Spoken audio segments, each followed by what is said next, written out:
Halo, apa kabar para mantan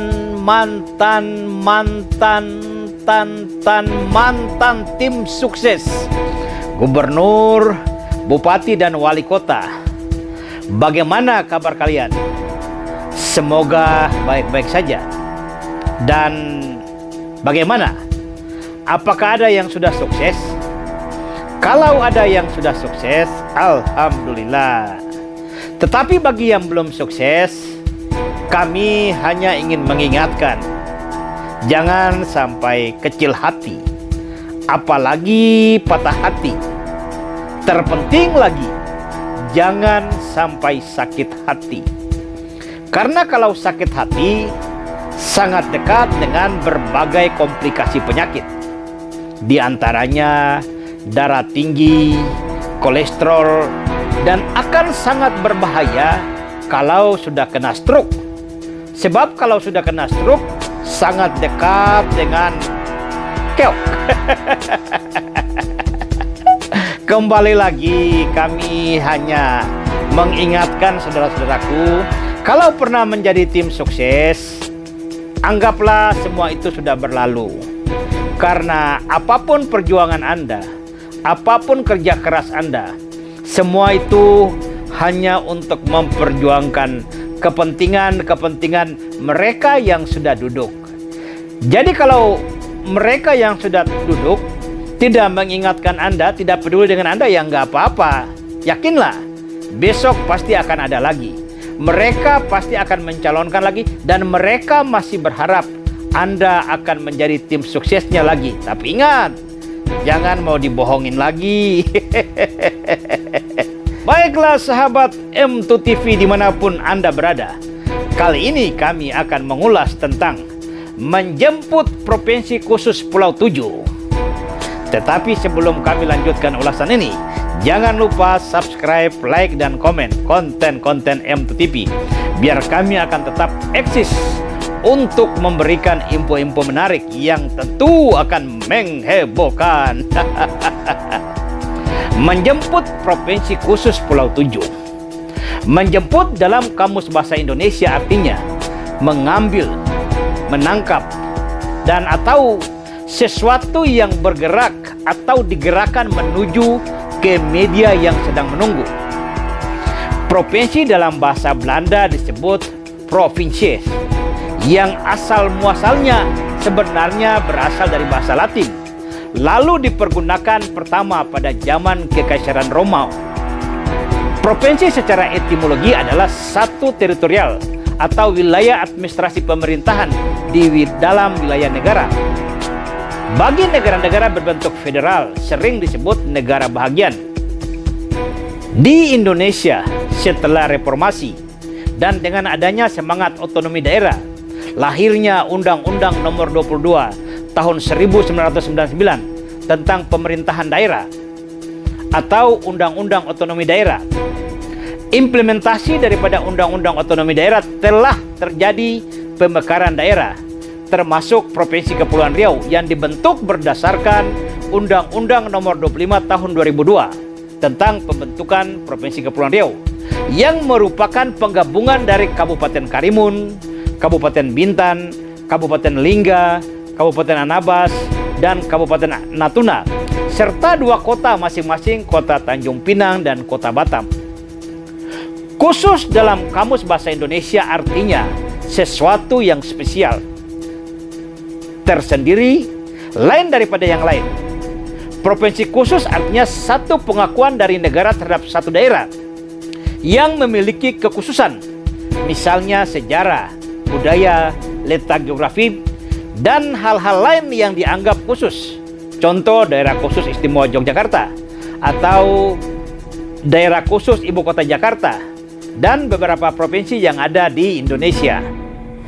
Mengacu pada peraturan pemerintah nomor 78 tahun 2007 tentang tata cara pembentukan, penghapusan, dan penggabungan daerah, pasal 5 sampai pasal 10 sudah sangat jelas diuraikan permasalahan administrasi dan teknis yang harus dipenuhi untuk melakukan pemekaran wilayah.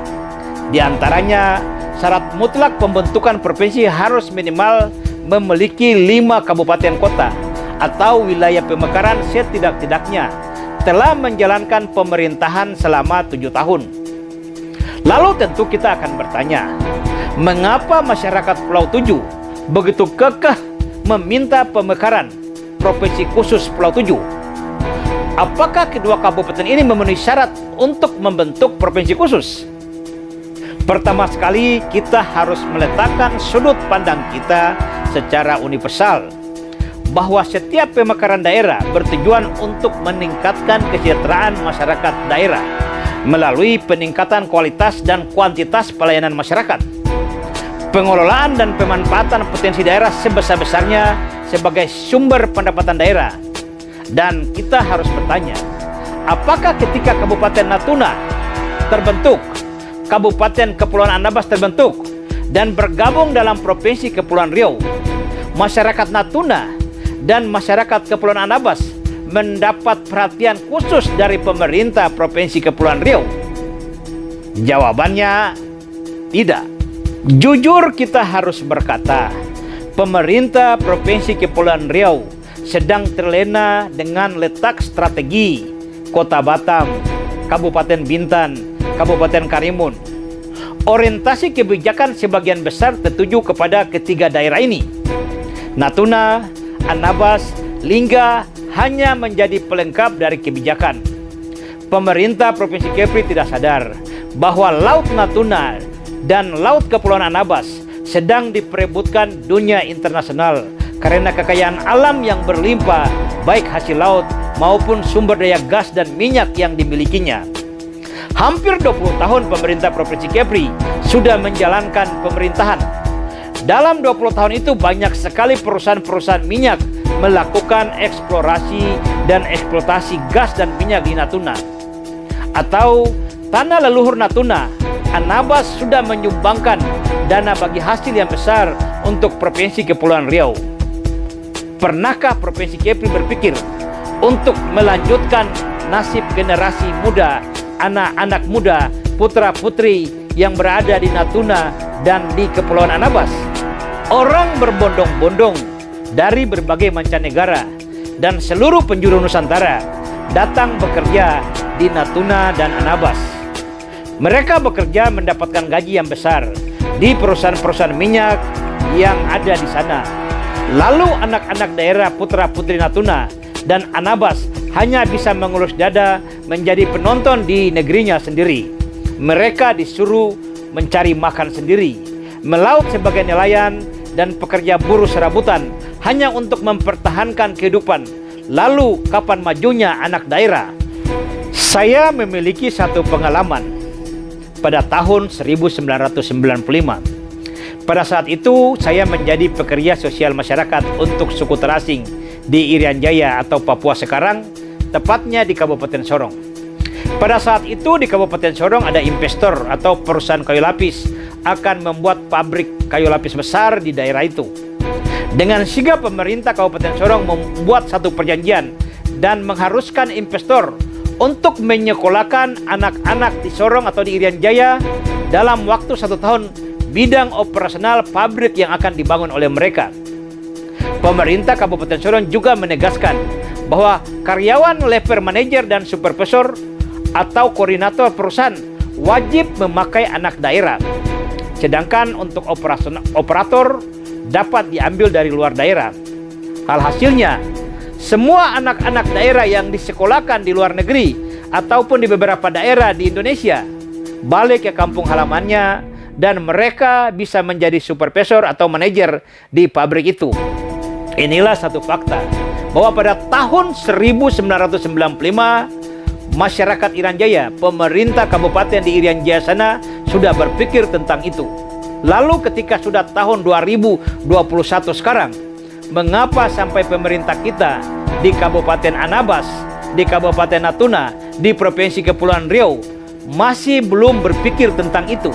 Lalu kita akan bertanya, mengapa sampai hal yang sama tidak dilakukan oleh pemerintah Provinsi Kepulauan Riau? Mengapa sampai hal yang sama tidak dilakukan oleh pemerintah Kabupaten Natuna? Dan mengapa sampai hal yang sama tidak dilakukan oleh pemerintah Kabupaten Kepulauan Anambas?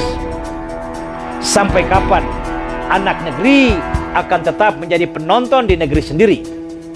Sampai kapan putra-putri daerah akan duduk terpana dan tak berdaya, lalu mati di lumbung padi sendiri?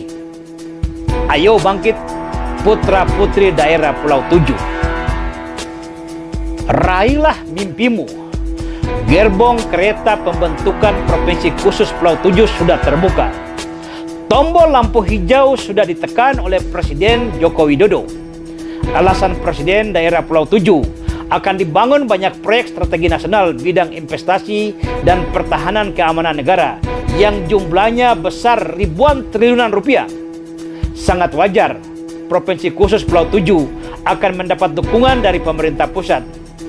Jika pemerintah pusat meletakkan dasar pertimbangan penguatan peta geopolitik internasional dan menjadikan Provinsi Khusus Pulau Tujuh sebagai garda pembangunan pertahanan negara, maka kami yakin akan sesegera mungkin terbentuk Provinsi Khusus Pulau Tujuh.